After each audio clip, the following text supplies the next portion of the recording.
أعوذ بالله من الشيطان الرجيم بسم الله الرحمن الرحيم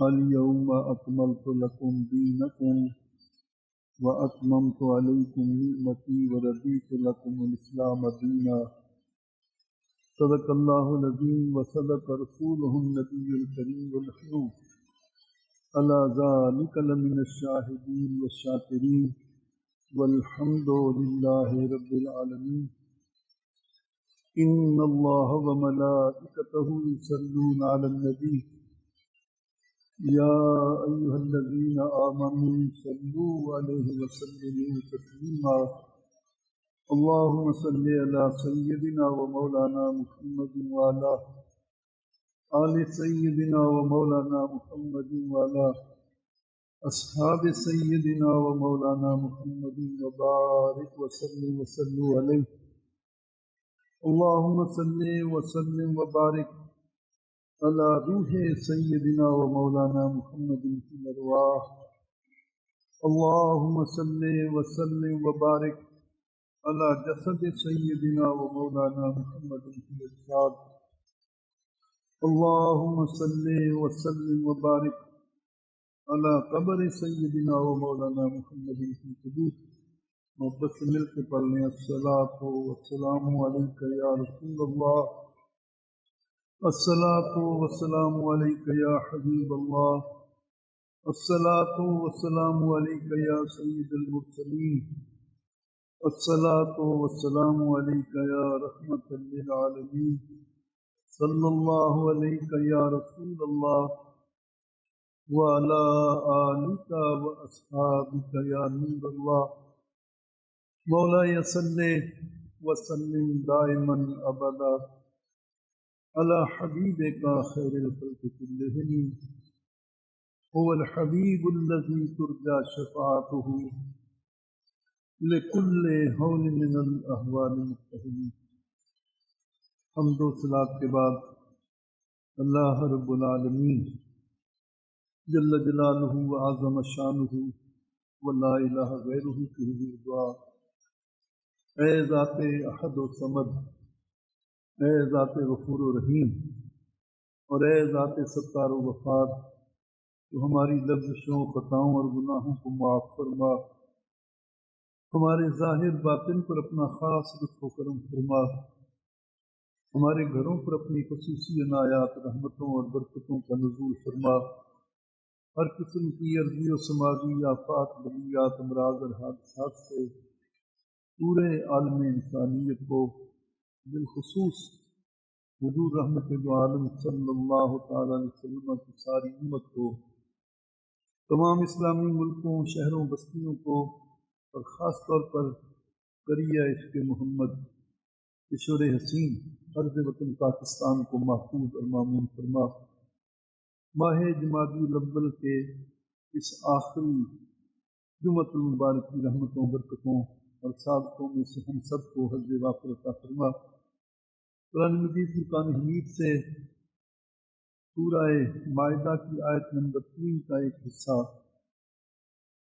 گزشتہ گفتگو سے وابستہ ہے آج کی گفتگو کا عنوان ہے اللہ رب العالمین مجھے حق گوئی کی توفیق عظامی فرمائے اور ہم سب کو قبول حق اور پر عمل کی سعادتیں اور برکتیں عطا فرمائے۔ اسلام کے معنی اور مفاہیم پر ہم بات کر رہے ہیں۔ بڑے خوش نصیب لوگ ہیں ہم کہ اللہ رب العالمین نے ہمیں اپنا پسندیدہ دین اسلام کی صورت میں عطا فرمایا۔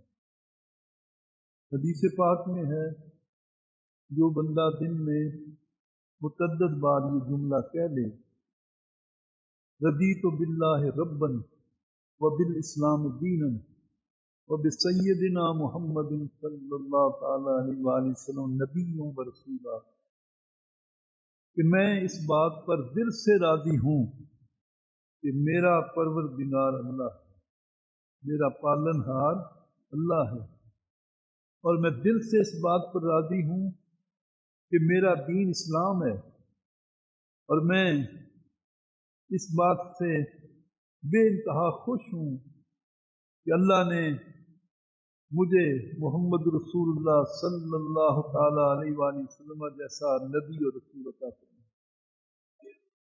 تو کہا جو یہ جملے کہہ دیتا ہے اللہ کریم اس کو ایمان کی لذت اور حلاوت عطا فرماتا ہے۔ تو یہ بڑی خوش نصیبی ہے کہ ہم رب العالمین کو رب مانتے ہیں اور اسلام کو دین مانتے ہیں اور خاتم الانبیاء والمرسلین صلی اللہ تعالی وسلم کو اللہ کا برحق نبی اور رسول مانتے ہیں۔ یہ بڑی خوش بختی کی بات ہے۔ تو دین الاسلام اس کے دو معنی میں نے آپ کی خدمت میں عرض کیے۔ ایک اس کا معنی ہے سر تسلیم خم کرنا، اطاعت اختیار کرنا۔ اسلام وہ دین ہے جس میں انسان اللہ رب العالمین کی حاکمیت مطلقہ کے سامنے، اس احکم الحاکمین کے سامنے اپنی گردن جھکا دیتا ہے اور تمام تر معاملات میں اللہ کے حکم کی اطاعت کرتا ہے۔ دوسرا معنی ہم نے یہ بیان کیا کہ اسلام سلم سے ہے۔ باری تعالیٰ فرماتا ہے یا ایھا الذین آمنوا ادخلوا فی السلم کافہ، اے ایمان والو اسلام میں پورے کے پورے داخل ہو جاؤ، یعنی سلامتی میں پورے کے پورے داخل ہو جاؤ۔ ولا تتبعوا خطوات الشیطان، شیطان کے نقوش قدم کی پیروی نہ کرو، انہ لکم عدو مبین، بے شک وہ تمہارا کھلا دشمن ہے۔ تو اسلام امن کا دین ہے، سلامتی کا دین ہے، اور یہ دشمنان اسلام کا پروپیگنڈا اس کا ہم جواب دے رہے تھے کہ اسلام تلوار سے پھیلا ہے، ایسا نہیں ہے۔ پوری دنیا میں اسلام ہمیشہ اپنے افکار کی قوت اور مسلمانوں کے کردار سے پھیلا ہے، اور آج بھی یہی صورتحال ہے۔ میں اس کا تذکرہ کرتا ہوں۔ ہم نے کہا کہ حضور 10 لاکھ قدسیوں کے ہمراہ جب مکہ المکرمہ میں فاتحانہ شان کے ساتھ داخل ہوئے تو یہ بڑا اچھا موقع تھا، ساری آبادی کو لوٹ لیتے، جو لوگ جنگوں میں شریک ہوئے ان کو قتل کر دیتے، لیکن اللہ کے محبوب علیہ السلام نے ایسا نہیں کیا۔ اعلان کروایا اپنے قاصد کے ذریعے سے شہر میں داخل ہونے سے پہلے کہ جو بندہ حرم میں آ جائے گا اسلامی فوج اس پر ہاتھ نہیں اٹھائے گی، جو بندہ اپنے گھر میں بیٹھا رہے گا ہمارا لشکر اس کے ساتھ بھی کوئی شرارت نہیں کرے گا، اور جو بندہ جہاں کھڑا ہے وہیں ہتھیار پھینک دے گا اس کے ساتھ بھی کسی قسم کی کوئی زیادتی نہیں ہوگی۔ اور پھر معلوم سرکار دو عالم علیہ السلام نے لا تثریب علیکم اليوم کہہ کے سب کو معاف کر دیا۔ 8 لوگوں کی ہٹ لسٹ جاری ہوئی تھی جن کے بارے میں یہ فیصلہ تھا کہ یہ اعلان ان کے لیے نہیں ہوگا، یہ 8 بندے جہاں ملیں گے ان کو گردن اڑا کے قتل کر دیا جائے گا۔ لیکن ہم اللہ کے محبوب کا شان دیکھتے ہیں کہ وہی لوگ جب حضور کے سامنے آ کے کھڑے ہو کے شرمندہ ہو کے معافی کے طلبگار ہوئے، کلمہ پڑھا تو سرکار نے گلے لگایا۔ ہند ابو سفیان کی بیوی ہے، اور یہ وہ خاتون ہے جس نے غزوہ احد میں حضرت وحشی جو بعد اسلام لے آئے رضی اللہ عنہ، یہ وحشی بھی ہٹ لسٹ میں تھا۔ اس وحشی کو کرائے پہ حاصل کیا کہ تو نے بس دور سے چھپ کے نیزہ مارنا ہے، حضرت حمزہ کو شہید کر دینا ہے، کیونکہ اس نے غزوہ بدر میں میرا باپ شہید کیا ہے، میرے 2 بھائی شہید کیے، بھائیوں کو قتل کیا ہے، تو نے صرف انتقام لینا۔ اس نے وہ حملہ کر کے سیدنا امیر حمزہ کو شہید کیا۔ خود وحشی کہا کرتے تھے کہ میں وہ آدمی ہوں کہ جب حالت کفر میں تھا تو میں نے خیر الناس کو قتل کیا۔ حضور نے فرمایا الحمزہ هو خیر الناس، تمام انسانوں میں سب سے زیادہ منبع خیر حضرت ابو عمارہ سیدنا امیر حمزہ بن عبد المطلب۔ تو پھر یہ بھی سامنے آ کے جب معافی کا طلبگار ہوا تو سرکار نے فرمایا انتا وحشی قاتل حمزہ نام یا رسول، ہاں میں نے ہی غزوہ بدر میں آپ کے چچا کو شہید کیا تھا، میں معافی کا طلبگار ہوں، کلمہ پڑھ کے مسلمان ہوا۔ تو اس کو بھی حضور نے معاف کیا اور صرف ایک جملہ کہا، وحشی کیا تو ایسا کر سکتا ہے کہ زندگی میں میرے سامنے نہ آیا، اس لیے کہ تجھے دیکھوں گا تو مجھے میرے چچا کی شہادت یاد آئے گی، میرا دل جو ہے وہ رنجیدہ ہوگا۔ چنانچہ پھر یہ اسلام قبول کر کے کہیں اور چلا گیا، سیدنا ابوبکر صدیق کے دور میں پھر یہ واپس آیا۔ اس وحشی کو سرکار دو عالم صلی اللہ تعالی علیہ وآلہ وسلم تو ہند نے اس کو کرائے پہ حاصل کیا تھا، اور جب وہ حضور کے سامنے کھڑی تھی تو جو اس کے دل میں آ رہا تھا وہ کہہ رہی تھی، اس لیے کہ جب آدمی کو پتا ہو کہ موت میرے سامنے ہے، چھٹکارے کی کوئی صورت نہیں، تو پھر وہ جو چاہے کہے کہ اس کی موت ہی آنی ہے نا۔ اس لیے جو سزائے موت کے قیدی ہوتے ہیں ان کو الگ رکھتے ہیں کوٹڑی میں، یہ دو چار اور قتل کر دیں تو بات تو وہی ہے، سزا تو وہ پہلے ہی پا چکے ہیں، وہ ڈینجرس ہو جاتے ہیں، موسٹ ڈینجرس ہو جاتے ہیں۔ تو یہ اپنے دل کی بھڑاس نکال رہی تھی۔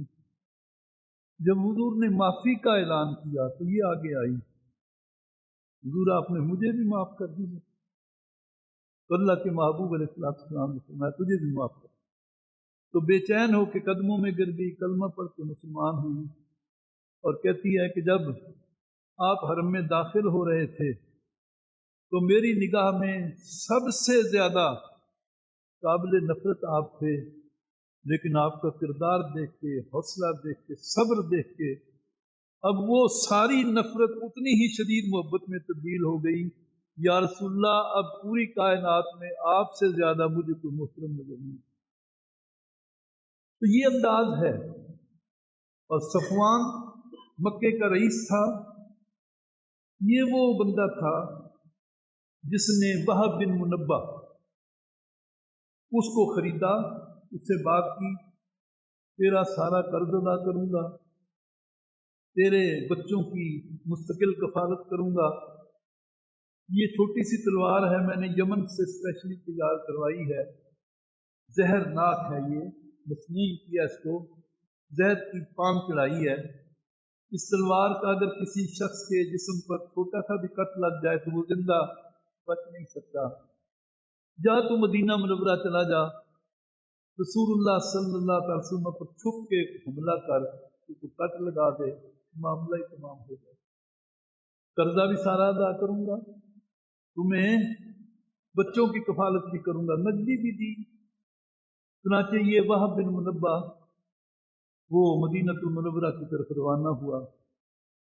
اللہ کے محبوب محمد رسول اللہ صلی اللہ علیہ وسلم کو اللہ نے وحی کے ذریعے سے اطلاع دے دی کہ اس شباہت کا آدمی ہے، اس منصوبے کے تحت آپ پر وہ قاتلانہ حملہ کرنا چاہتا ہے، یہ دہشت گرد آ رہا ہے، اس کا انتظام کریں۔ تو حضور نے اپنے اصحاب کو متعین کر دیا کہ جیسے ہی داخل ہوا مدینہ کی حدود میں، کمانڈو نے ایکشن کر کے پکڑ کے گرفتار کر کے بارگاہ رسالت میں پیش کیا۔ وہب بن منبہ سے حضور نے پوچھا کیسے آئے ہو؟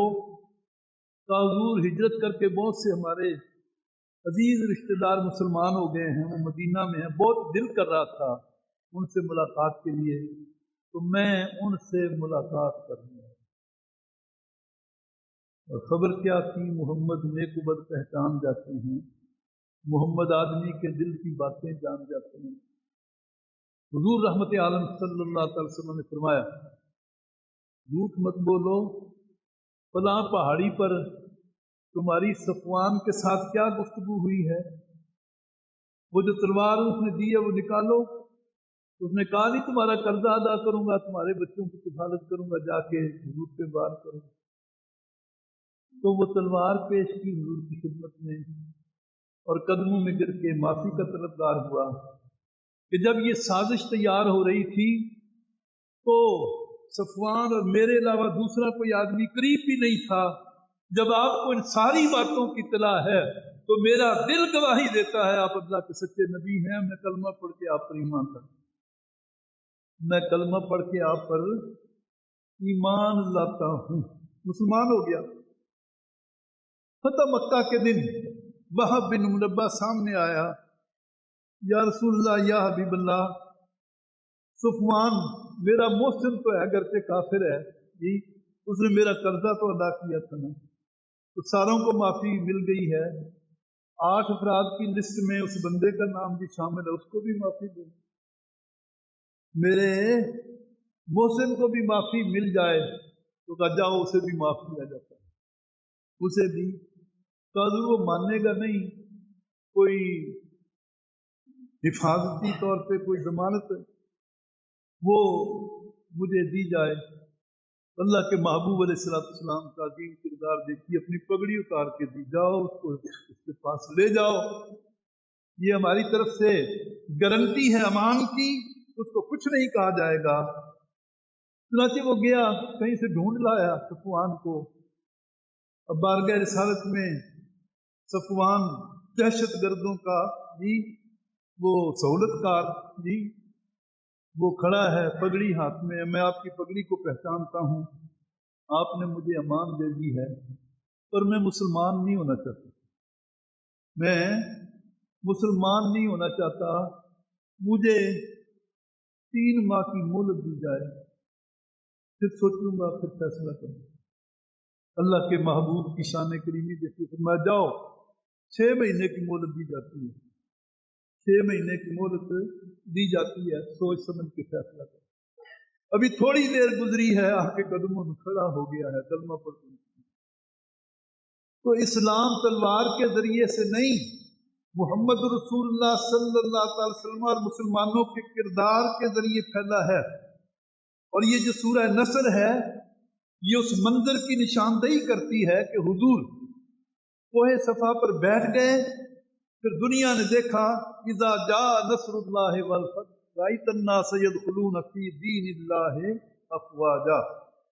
حضور بیٹھے ہوئے ہیں اور قافلوں کی صورت میں جی کاروانوں کی صورت میں مرد اور عورتوں کے گروہ جو ہیں وہ بارگاہ رسالت میں آ کے کلمہ پڑھتے ہیں اور مسلمان ہوتے ہیں. لا الہ الا اللہ محمد رسول اللہ. تو اسلام امن کا دین ہے، سلامتی کا دین ہے. یہ پوری انسانیت کے لیے امن اور سلامتی کی دنیا اور آخرت کی واحد ضمانت ہے کہ جو اس دین کو قبول کر لیتا ہے وہ دنیا کی آفات سے اور اخروی آفات سے بھی وہ امن پا جاتا ہے. آج بھی پورے یورپ کے اندر جو دین تیزی کے ساتھ پھیل رہا ہے وہ دین اسلام.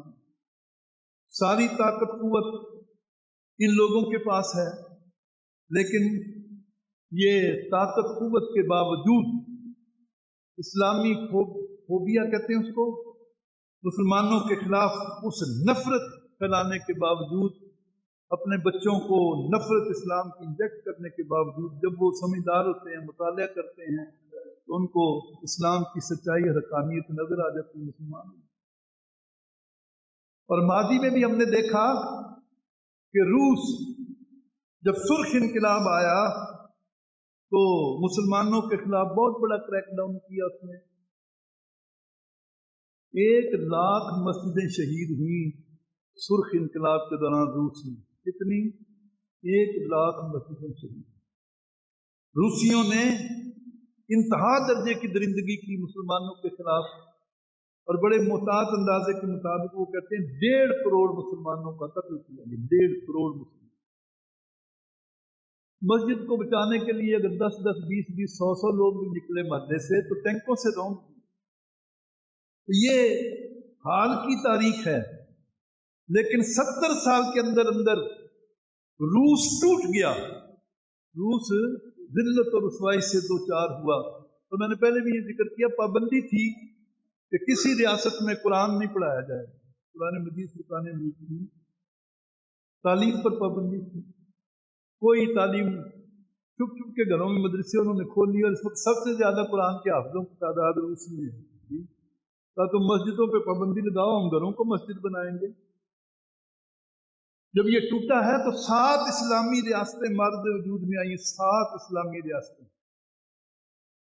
سب سے پہلے تو بڑی اسلامی ریاست سوڈان تھی، 25 لاکھ مربع میل علاقہ تھا۔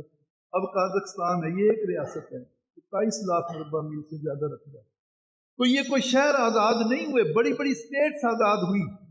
تو روس اسلام کے سامنے شکست کھا گیا، روس کا ظلم جو ہے وہ اسلام کی دہلیز پہ جھک گیا، اسلام کو پھیلنے سے وہ نہیں روک سکا۔ تو یہ اسلام امن کا دین ہے، سلامتی کا دین ہے جی، پوری انسانیت کے لیے رحمت عالم۔ اور آج بھی یہ دین اپنے افکار کی قوت اور مسلمانوں کے کردار سے پھیلا۔ مجھے کسی سے سنایا کہ یورپ میں خاتون وہ مسلمان مبلغ کے پاس آئی، اس میرے بیٹے کو مسلمان کرو۔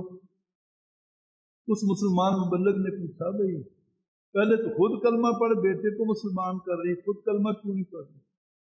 تو نے کہا میں یہودی عورت ہوں، میرے پڑوس میں چند گھر مسلمانوں کے ہیں، میں مسلمانوں کے بچوں کو دیکھتی ہوں کہ وہ اپنے ماں باپ کا کتنا ادب کرتے ہیں، کتنا احترام کرتے ہیں، ان کی خدمت کس خوش دلی کے ساتھ کرتے ہیں۔ تو میں یہ چاہتی ہوں جی کہ یہ میرا بچہ مسلمان ہو جائے، جب میں بوڑھی ہو جاؤں گھر سے نہ نکالے، میری خدمت کرے، میری خدمت۔ تو مسلمانوں کا جو انداز ہے، ان کی جو تہذیب ہے، ان کی جو ثقافت ہے، ان کی جو پاورفل تعلیم ہے، وہ یقیناً انسانوں کو متاثر کرتی ہے، پھر وہ کلمہ پڑھ کے مسلمان ہوتے ہیں۔ تو اسلام پوری انسانیت کے لیے امن کا دین ہے، سلامتی کا دین ہے۔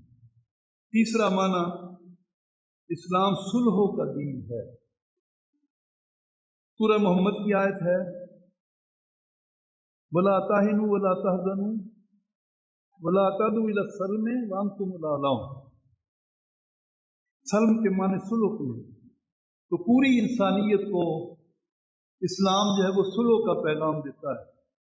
اور یہ تفصیل اظہر من الشمس ہے کہ باقی جتنے ادیان ہیں ان کے اندر ایک تعصب پایا جاتا ہے۔ یہودیت صرف یہودیوں کے لیے ہے، وہ غیر یہودی کو دعوت ہی نہیں دیتی۔ عیسائیت صرف عیسائیوں کے لیے ہے، دوسروں کی وہاں گنجائش نہیں ہے۔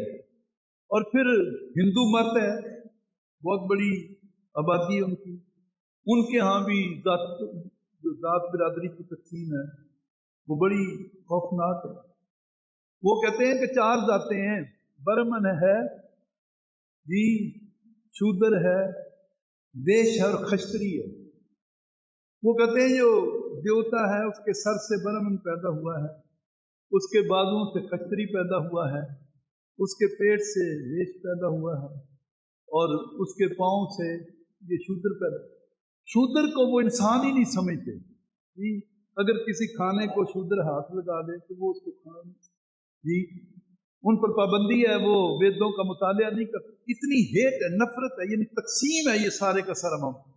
اور پھر پوری دنیا میں قومیں جو ہیں وہ رنگ کی وجہ سے، یہ کالے ہیں، یہ گورے ہیں، یا معاشی اقتصادی پروگراموں کے سوشلزم کمیونزم کی وجہ سے قومیں بنی ہیں جی، لیکن مسلمان روئے زمین پر الگ شان ہے۔ علامہ اقبال نے کہا اپنی ملت کو قیاس اقوام مغرب سے نہ کر، خاص ہے ترکیب میں قوم رسول ہاشمی۔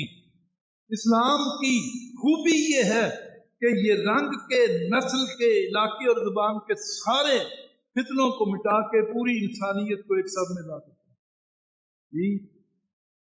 یہ فتنے جو جنگوں کا باعث بنتے رہے ہیں، ان کا خاتمہ اسلام میں، اور ہم بارگاہ رسالت مآب میں دیکھتے ہیں کہ جہاں عرب کے نجیب الطرفین شیوخ بیٹھے ہوئے ہیں، وہیں روم سے آیا ہوا صہیب بھی بیٹھا ہے۔ جہاں عرب کے بڑے بڑے جی وہ شیخ بیٹھے ہوئے ہیں، حبشہ سے آیا ہوا بلال بھی بیٹھا ہے جی، وہاں فارس سے آئے ہوئے سلمان فارسی بھی موجود ہیں، اور سرکار دو عالم صلی اللہ علیہ وسلم کے عرب کے رشتہ دار حضرت بلال کو سیدنا کہہ کے پکارتے ہیں، ہمارا آقا ہے جی، سلمان فارسی ہمارا آقا ہے جی۔ تو یہ عزت ہے جو اسلام نے ان کو دی ہے۔ اور ایک روایت میں نے پڑھی ہے کہ اللہ کے محبوب علیہ الصلوۃ والسلام کے سامنے کسی صحابی نے کالے رنگ کے کسی صحابی کو دیکھ کے ٹانٹ کیا، یا ابن سودا، او کالی ماں کے بچے ذرا۔ حضور جلال میں آ گئے، آنکھیں سرخ ہو گئی۔ یہ میری تعلیم ہے جی، میری تعلیم کیا ہے اس کو سمجھو۔ کیا میں نے تھوڑا سا تصرف کر کے لکھا ہے کہ نبی محترم کے دین کا مطلب نہ ہم سمجھے، نبی محترم کے دین کا مطلب نہ ہم سمجھے، یہ ہم پر آج تک اسلام کا الزام باقی ہے۔ ہم نے دین کو سمجھا ہی نہیں ہے۔ ہم کلمہ پڑھنے کے باوجود ابھی تک سندھی، بلوچی، پٹھان، پختون اور ان ساری کی ساری یہ نفرتوں کا شکار ہیں، اور ان نفرتوں کو دل میں پال رہے ہیں، معاشرے میں فروغ دے رہے ہیں۔ تو دین کیا کہتا ہے کہ سرکار دو عالم علیہ السلام نے صرف اس جملے پر اس کو ڈانٹ کے کہا، کیا کہا؟ ایسا ہرگز مت کہو، انا ابن السوداء ایذن و ابن البیضاء ایذن۔ سنو میرے صحابی، اگر کالی ماں کا بیٹا ہونا کوئی شرم کی بات ہے تو میں محمد کالی ماں کا بیٹا بھی ہوں، اور اگر گوری ماں کا بیٹا ہونا جی کسی کے نزدیک شرم کی بات ہے تو میں محمد صلی اللہ علیہ وسلم گوری ماں کا بیٹا۔ حضور کو جنم دینے والی سیدہ آمنہ سلام اللہ علیہا وہ گورے رنگ کی عرب خاتون تھی، اور حضور نے جس آیا کی گود میں جی بچپن لڑکپن گزارا جی، حضرت ام ایمن حضور کی کے والد کی یہ خادمہ تھی جی، انہوں نے پکڑا۔ 6 سال کی عمر میں مقام ابوا پہ حضور کی والدہ کا وصال ہو گیا، تو یہ خاتون دے کے ان کو مکہ آئی، اور پھر ساری زندگی حضور کی خدمت میں حاضر رہی ہے، اور یہ واحد خوش نصیب خاتون ہے جس کے لیے حضور نے فرمایا، لوگوں اگر زمین پر چلتی پھرتی جنتی عورت کو دیکھنا چاہتے ہو تو ام ایمن کو دیکھو، ام ایمن کو دیکھو۔ تو وہ کالے رنگ کی حبشی خاتون تھی، کہا میں کالی ماں کا بیٹا بھی ہوں، پالنے والی ماں کالی ہے، جنم دینے والی ماں گوری ہے۔ تو یہ جو رنگ، نسل، علاقے اور زبان کے بت تھے، ان کو اللہ کے محبوب علیہ السلام نے پاش پاش کیا۔ اور تعلیم کیا ہے جی کہ مسلم کا معنی ہی کیا ہے؟ سلامتی والا، امن دینے والا۔ حضور نے فرمایا، المسلم من سلم المسلمون بلسانہ ویدہ، مسلمان وہ ہے جس کی زبان سے اور جس کے ہاتھ سے دوسرے مسلمان محفوظ رہیں۔ جب کوئی بندہ اسلام قبول کر لیتا ہے تو وہ یکسر تبدیل ہو جاتا، اب وہ اپنی زبان سے اپنے ہاتھ سے کسی کو تکلیف نہیں دیتا ہے، کسی کو اذیت نہیں دیتا ہے۔ یہ اسلام ہے، امن کا دین اسلام کا۔ اور ہم کلمہ حضور کا پڑھتے ہیں اور کام سارے شیطان کے۔ قاری صاحب مجھے بتا رہے تھے کہ اس پہ بھی تھوڑی سی بات کریں، بہت دفعہ بات کی ہے کہ سب سے زیادہ انسان کے اعضاء میں سے نازک عضو جو ہے وہ زبان ہے۔ کیا ہے؟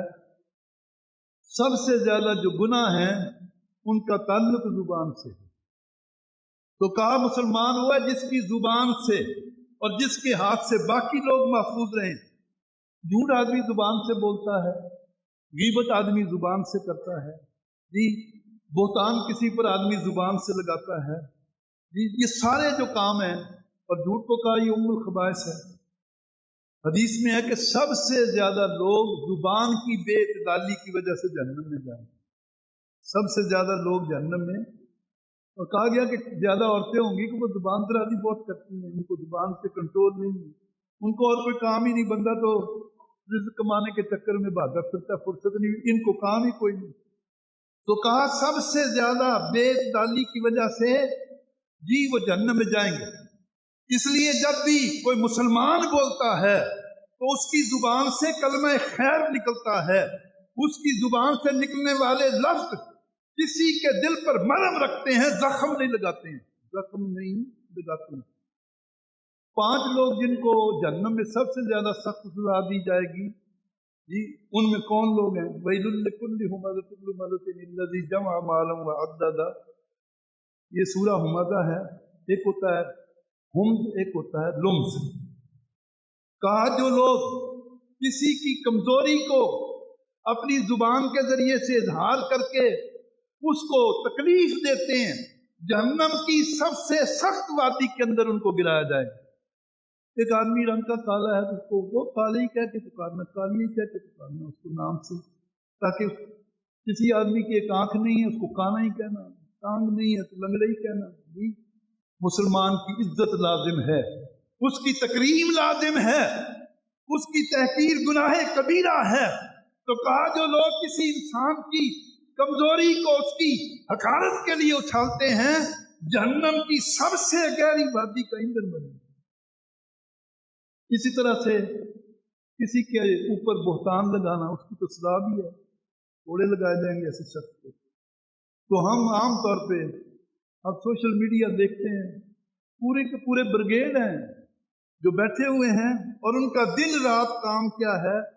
دوسروں پر جھوٹے الزام لگانا، جھوٹے پروپیگنڈ، جھوٹی خبریں دینا، جھوٹی باتیں پھیلانا۔ سادہ لوگ آدمی جو ہے وہ اس بات کو سمجھتے نہیں۔ یہ لوگ جو انتشار کا باعث بنتے ہیں، افتراق کا باعث بنتے ہیں، جس بندے نے بنیاد مرصوص میں پاکستان سے 10 گنا بڑے ملک کو عبرتناک شکست دی کہ امریکہ کی پارلیمنٹ بھی آج اس بندے کی تعریف کر رہی ہے۔ امریکی صدر کہتا ہے واٹ اے بیوٹیفل گائے، اور یہ کیسا عظیم آدمی ہے۔ کس قوم کا وہ ہیرو، اس کے بارے میں کیا کر سکتے ہیں آپ سمجھتے ہیں؟ تو جو لوگ مسلمان ہیں ان کی زبان وہ دوسروں کے بارے میں بڑی احتیاط سے چلنی۔ ویسے بھی حدیث میں ہے، حضور نے فرمایا من کان یؤمن باللہ والیوم الاخر فلیقل خیرا او لیصمت۔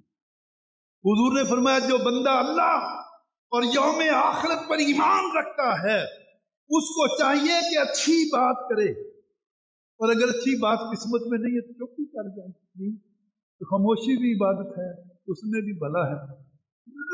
تو کہا مسلمان وہ ہے جس کی زبان سے اور جس کے ہاتھ سے دوسرے مسلمان محفوظ رہیں۔ اور یہ بات ذہن کے اندر رکھیں، آخری جملے، کہ جو لفظ ہمارے منہ سے نکلتا ہے وہ ریکارڈ ہوتا ہے۔ دائیں بائیں کندھے پر کرامن کاتبین بیٹھے ہوئے ہیں، ان کا کام کیا ہے؟ سورہ کاف کی آیت ما یلفظ من قول الا لدیہ رقیب عتید، کہ بندہ جو لفظ منہ سے نکالتا ہے وہ کرامن کاتبین اس کو لکھ لیتے ہیں، اور قیامت کے دن یہ نامہ اعمال ہاتھ میں تھمایا جائے گا۔ اللہ کی بارگاہ میں انسان پیش ہوگا تو حکم ہوگا یہ خود کتاب اقرا کتابک، یہ ہے تمہارا نامہ اعمال، اس کو پڑھو، اس کو پڑھو۔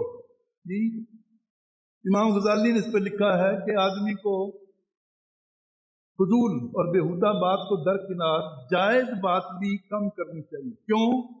وہ کہتے قیامت کے دن نامہ اعمال ہاتھ میں تھمایا جائے گا، کہا جائے گا اس کو پڑھو، تو جتنا بڑا دفتر ہوگا اتنا وقت زیادہ لگے گا، پھر اس میں جو باتیں ہوں گی اس سے لوگ سن رہے ہوں گے، شرمندگی بڑی ہوگی۔ پھر وہ کہتے ہیں یہ دیکھ لے کہاں کھڑا ہوگا، وہ کسی میجسٹریٹ یا سیشن جج یا ہائی کورٹ یا سپریم کورٹ کے جج کے سامنے نہیں، اللہ کی بارگاہ میں کھڑا، تو کتنی ندامت، کتنی شرمندگی ہوگی۔ تو کہا یہ زبان اللہ نے دی ہے، کس لیے دی ہے؟ غیبت کے لیے نہیں دی، چغلی کے لیے نہیں دی، لوگوں کی پگڑیاں اچھالنے کے لیے نہیں دی ہے۔ اللہ نے یہ زبان اپنے اور اپنے محبوب کے ذکر کے لیے دی۔ کبھی غور کیا 24 گھنٹوں میں تمہاری زبان سے کتنے درود پاک کے گجرے حضور کی بارگاہ میں پیش کی، قرآن کتنا پڑھا ہے؟ تو کہا مسلمان وہ ہے جس کی زبان اور جس کے ہاتھ سے دوسرے مسلمان محفوظ رہے۔ بس ایک بات کرنی تھی، 1976 ہے، 45 سال پہلے کی بات۔ یہ لکشمی بلڈنگ میں مولانا عبدالستار خان نیازی رحمۃ اللہ علیہ جو فاتح تختہ دار تھے 53 کی تحریک ختم نبوت میں، ان کو پھانسی کی سزا ہو گئی تھی۔ مولانا مودودی صاحب کو بھی آپ جانتے ہیں، ساری زندگی اسلام کے لیے جدوجہد کی۔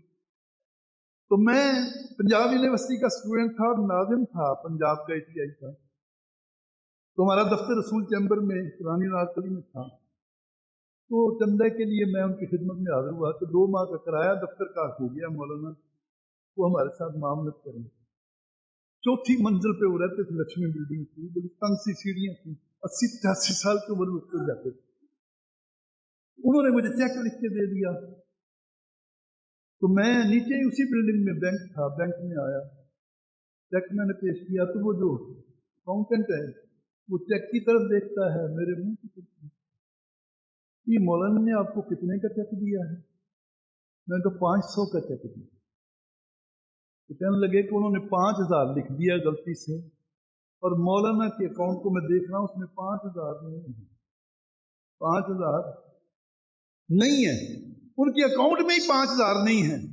تو سوچنا چاہیے کہ جن کے 93 اکاؤنٹ سے 23 ارب 40 کروڑ روپیہ نکلتا ہے، جن کے گھروں سے 14 کروڑ نقد نکلتا ہے، 7 کروڑ کا سونا نکلتا ہے، ان میں اور ہمارے اصل قائدین میں کتنا فرق ہے؟